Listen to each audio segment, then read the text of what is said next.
미국 의회가 지난 3일 대통령 선거와 함께 치른 상하원 선거를 마치고 워싱턴 의정 활동에 복귀했습니다.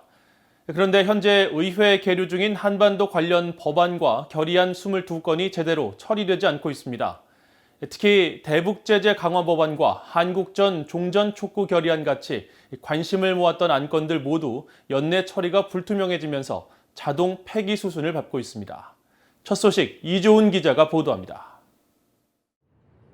미국 의회에 계류 중인 한반도 관련 안건은 미한동맹 강화를 위한 같이 갑시다 법안과 대북제재 강화 법안, 미북 이산가족 상봉 법안과 한국전 종전촉구 결의안 등 모두 22건입니다. 지난해부터 이어진 회기에 모두 31건의 한반도 관련 안건이 상정됐지만 이 가운데 약 30%인 9건만 처리된 겁니다.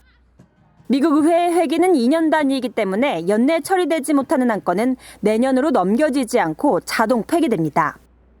이번 회기는 상원이 다음 달 18일, 하원은 다음 달 10일에 종료되는데 다음 주 추수감사절 휴회를 제외하고 남은 올해 의정 활동 기간은 2주에서 3주에 불과합니다.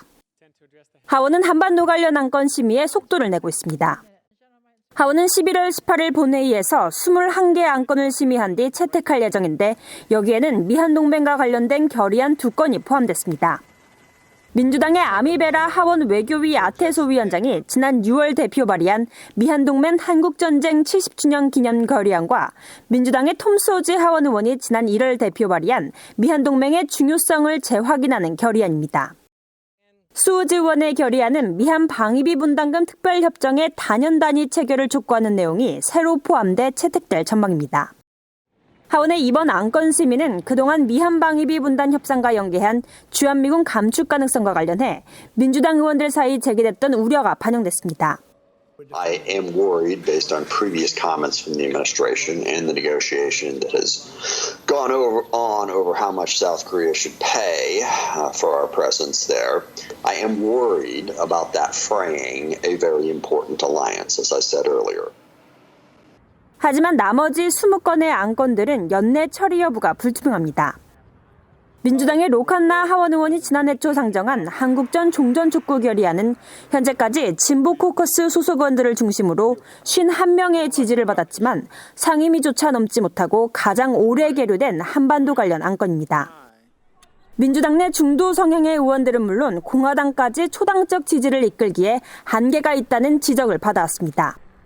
공화당의 코리 가드너 상원 외교위 동아태소 위원장이 지난 회기에 이어 상정한 초당적 대북제재 강화 법안인 리드 액트는 지난해 말 제정된 원비원법에 이어 의회의 추가 대북제재법이 될지 주목됐지만 소관 상임위인 외교위에 장기 계류되고 있습니다. 이 밖에 미한동맹 강화를 위한 상하원 동반의 같이 갑시다 법안과 대북 인도 지원 강화 법안, 하원의 푸에볼로 반환 촉구 결의안과 북한 수용소철 폐촉구 결의안, 상원의 미북 이산가족 법안 등이 소관 상임위에 계류 중입니다. 올해 미국 정치권의 관심이 11월 3일 선거에 쏠린 데다 신종 코로나 바이러스로 인한 비상사태, 그리고 미북 협상 교착 상황 등의 영향으로 한반도 관련 안건은 의회의 우선순위에서 밀린 것으로 파악됩니다. VA 뉴스 이조은입니다.